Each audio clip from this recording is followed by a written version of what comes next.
Hey, what is up, YouTube? I'm bringing back the Alchemist guide. I felt like my last Alchemist guide, my guide to how to obtain the Greek letters and also how to obtain the divide by spells was a little bit lacking, so I'm redoing it, and here it is, the definitive guide.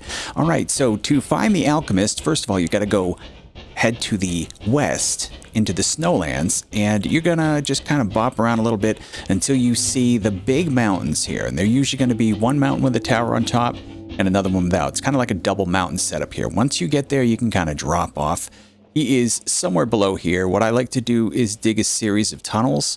You're going to need some digging, and I'll go over what you're going to need to defeat him. But I like to dig these nice, wide tunnels because you're going to need some space to move around, and you'll see when the fight comes up.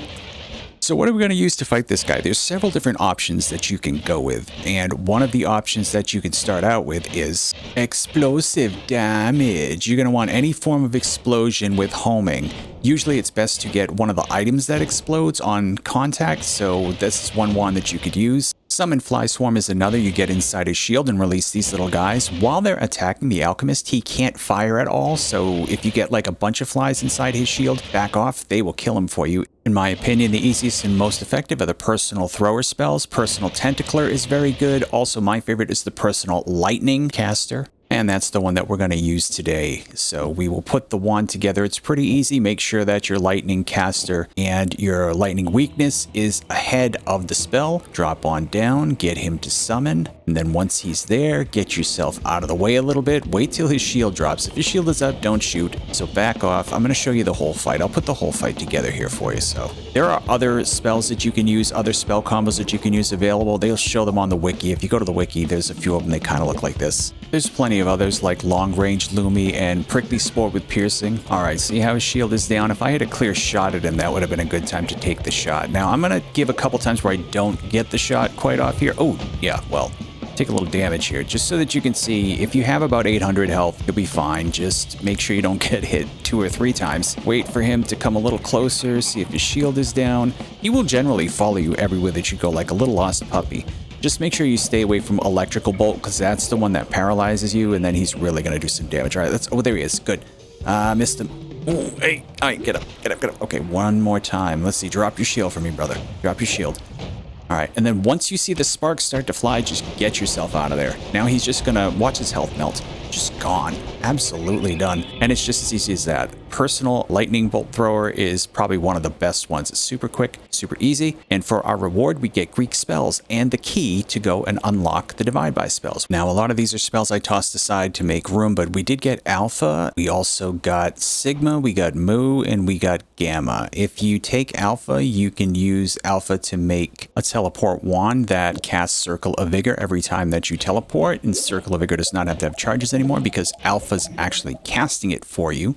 We can get rid of all of these black holes except for one because we can use Gamma to cast the black hole infinitely. It's like Thanksgiving. You just grab your black hole, grab your Gamma, and get all the fixins. Just make sure you put the fixins in front because that's what Gamma likes. She likes everything right up front. But yeah, now you get this black hole wand that goes forever and doesn't take any charges from the black hole either. You also have the crystal key. Scattered throughout the main world are these musical boxes. You're going to take the key to it, drop it on top, kick the box, wait for the signal telling you that the key listens. Then you're going to move on to the next one. There's one far west at the end of the snow, one on top of the tree here. There's one also in the water on the east side of the mountain. I like to drain out the water myself so that I can get key onto there. You know me, I'm obsessed with Lumi drill and digging, so get yourself down to that one, put the key on top of it and kick it. The last one is on the other side of the temple. You're going to find it in the desert. Be careful not to teleport over these things way up in the air too much because they'll disappear. Now go up the side of the wall here. Once you've done all 4, the key will be ready to open the chest. Fly all the way up until you get to the spot that has the earth essence. Then you're going to go to the left until you get to another turn. And when you get to that turn, you're going to head further up. And then there's going to be one more turn after you head all the way up to here. Once you get to this turn, before you get to the edge, as you're kind of like flying across here, you're going to want to try to dig up a little bit because you don't want to get into fights with everything over here if you're still low level. So dig around and just kind of sneak up and in. I like to get really close up. And yeah, see these guys? We don't want to mess with these guys, so dig straight up to get to the chest. The chest is, I think it's called the coral chest is what it is. It's on top of this little island here. You're going to float yourself up and then drop the key right onto the chest. And at that point, it should open up. A bunch of water is going to pop out and raise you up way high in the air. Then you're just going to wait for the water to disperse and you should be good to go. So then you'll have your divide by spells.